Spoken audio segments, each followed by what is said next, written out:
Dennis Schroder for D'Anthony Melton. That's it. The Warriors are also receiving a 2025 second round pick from the Nets, while Brooklyn receives Reese Beekman and 3 second round picks. Uh, Overall initial reaction to that trade. I mean, I like it for the Warriors. They didn't have to give up too much besides 3 first round pick or first round picks would have been crazy, but 3 second round picks. So it's like and then Brooklyn, they're trying to tank. They get it, and then the Warriors also get off Melton's contract. Granted, it's short term, but they get another guy who can handle the ball, who's been playing well over there in Brooklyn, and Dennis Schroder, a guy who can play off Steph, on or off the ball, most likely. And a seasoned vet being able to either come off the bench and score, or he could slide right in that starting lineup and be a scorer, be a go-to guy at times as well. Just had a great season, off season in Germany, and he's carried that into this season so far. So we'll see how he carries it on with the Warriors too.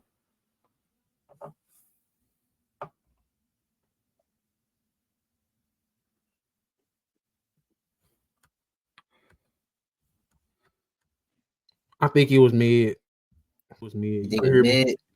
Yeah. Dennis Schroder. I thought the Warriors probably should have got Cam Johnson or something like that. I mean, Schroder is cool, but how many little guards they gonna have? You got Pajimski over there. Now you got Schroder. You got Curry. You got Hield. Gary Payton II. You have 5 itty bitty guards. They needed a center, or they needed a power forward that can help them with rebounding, or just getting some buckets on the inside, or just some Swiss Army knife beat guy or something like that. I think Dennis Schroder is cool. I like him, and he would have been great for someone else. But for them, did they need another guard? That's really what it comes down to. They got to replace what Melton was doing for them. Pajimski, you clearly aren't a big fan of him right now. So if you can have a guy who can play more in favor of him, I mean, wouldn't you want to bring that in? It doesn't hurt to bring in Schroder. Now, I understand you would want a Cam Johnson, but it looks like they would have to give up Kuminga for that. Who cares? Oh, this man. Okay, bro. What is Kuminga? What's Kuminga's stats? Let me see. What's Jonathan Kuminga doing? Let me see what Jonathan Kuminga is doing, bro. Because I'm tired of all this cap, bro. Say, man. Hey, Kuminga, the thing is, like, is it worth giving up Kuminga for Cam Johnson? Is he going to be that much of that big of a difference maker for you? Kuminga shooting 32% from the 3. Kuminga is giving you 2 assists, like 15 points, 4 rebounds, 2 assists, 45 from the field, 32 from the 3. Kuminga's basketball IQ is kind of low. For the Warriors system, it's kind of low. Cam Johnson. So what is Cam Johnson doing? Pretty much 19 points a game, 4 rebounds, 3 assists, 48 from the field, 43% from 3. 6'8", 210. What was Kuminga? Kuminga 6'8", 210. You were literally upgrading, bro. Just upgrade. Isn't that what this is about? Shouldn't you just upgrade, bro? But like, Cam Johnson's older. Who cares? Like, this is my thing. Okay, go ahead. Kuminga has room to grow still. Cam Johnson, we probably about at his ceiling, if not a little bit more. How old is Stephen Curry, Chris? He's about 36 years old. Do he give a damn about Jonathan Kuminga and how much he has to grow? Like, let's just keep it a buck. And is Jonathan Kuminga good enough to where it's like, okay, let's prioritize Kuminga instead of Steph? Do you think he has that much potential? No, but we've seen them do that already. We've seen them do that already when they were trying to get Lauri Markkanen and what happened. So, I mean. And that was stupid. Because this is my thing. I don't think they have no young guy on the roster that's worth saying, hey, Curry, I get you want to win now, but we got to think about the future. So, with that being said, maximize what you have now. They like top 10 team in the power rankings. I think, what are they, 6th seed right now currently? Let me check and see. Now they're like an 8th seed right now. They've dropped some.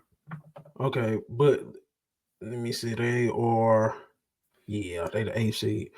So just imagine if you bring in Cam Johnson. What if you would have brought in Cam Johnson and Dennis Schroder, and you had to give up like Kuminga and maybe Pods?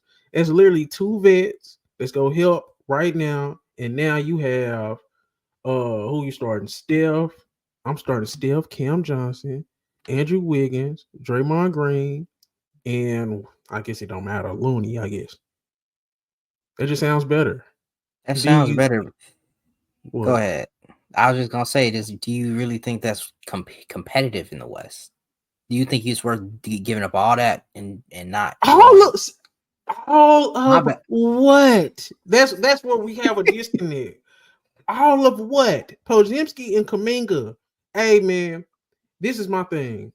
Podziemski and Kuminga aren't going to keep you relevant if when Curry is gone. You still is going to be a top 10 bad team where you're competing for lottery picks in the top 5 to 10 range with or without Kuminga and Pods. So my thing is just get better. That's what I'm saying.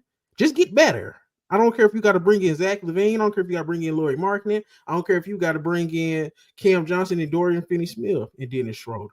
Just get better. And my thing is that I didn't even think they needed another guard just because they have enough little guards. That's all I'm saying.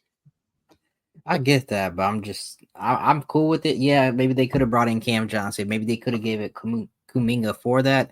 I'm just saying, how much does that really help them? We'll see. Is it worth passing up on some of your young talent? I guess you don't feel that high on Kuminga.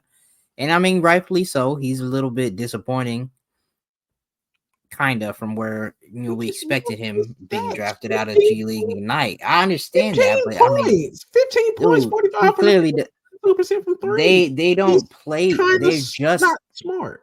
They're just now trying to adapt and make him fit him around the team, like because he can't fit in the team. He can't fit in. They can fit in. They don't won championships. They done been to finals. They done been to conference finals. He's the one who can't fit in. He's the one who doesn't fit because he can't shoot and he can't pass. You are the Golden State Warriors. What are they known for? Shooting and passing. I mean, it's easy as day. I'm not saying Jonathan Kuminga don't have potential. He potentially could be a third guy somewhere, or you know what I'm saying, just depending on how stuff goes, but not in Golden State. He'll never be good in Golden State as long as Steph is there, and he'll never be good in Golden State as long as Steve Kerr has their system in place.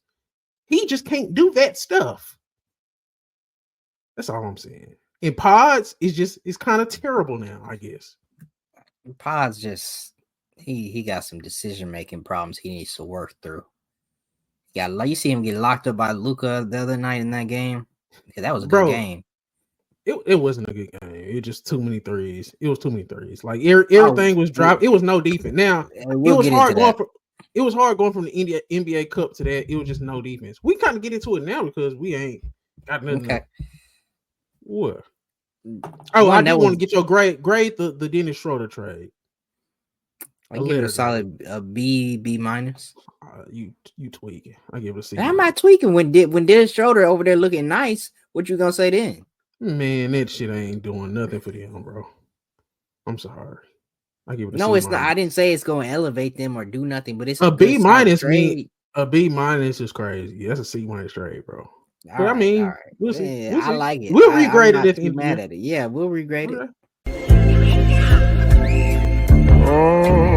Found some shit I love to do, so I can live comfortable. Searching for a peace of mind, need that when it's time to rhyme. Perfect in every line, any chance I get, and I know it takes time, but I will never quit.